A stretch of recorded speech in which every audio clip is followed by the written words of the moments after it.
pembahasan masalah kios di terminal bawah samping Kodim. Apa permasalahannya? Masalahnya ini tentang SK, Pak. SK. Ada terhadap mereka yang tidak menempati lagi akan dikeluarkan dari SK itu. Jadi ini penertiban ya? Penertiban ya. Oh, ini. Emang berapa kios yang akan ditertibkan? Totalnya ada kurang lebih 50, tapi yang aktif itu tidak sampai seperti itu. Makanya terhadap mereka yang tidak menempati kios akan diberikan surat ini, dikeluarkan dari SK penetapan kios itu, sehingga nanti terhitung hari ini dan seterusnya mereka tidak berhak lagi di situ. Oke.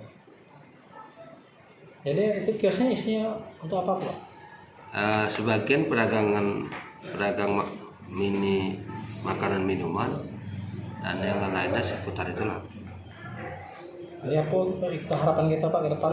Ya, harapan kita kepada masyarakat selaku orang yang punya nasib baik diberikan kesempatan untuk menempati kios itu, untuk mereka menjaga kebersihan, kerapian, dan tepat waktu membayar apa yang menjadi retribusi kewajiban mereka terhadap pemerintah.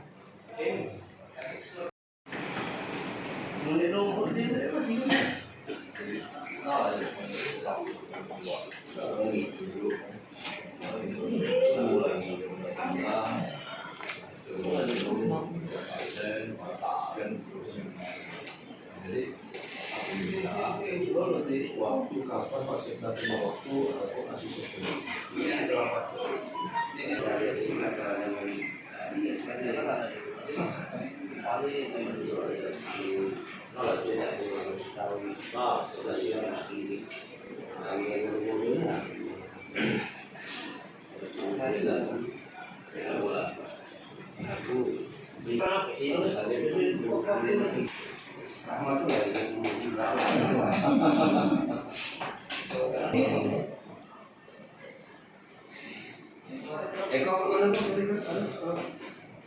Cuman di situ ada beberapa item di kategori itu saya keluarkan.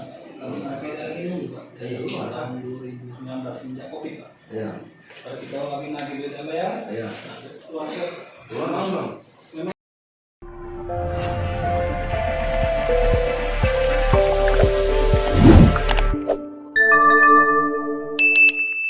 Dapatkan berita update dengan mengklik subscribe, lonceng dan berikan komentar.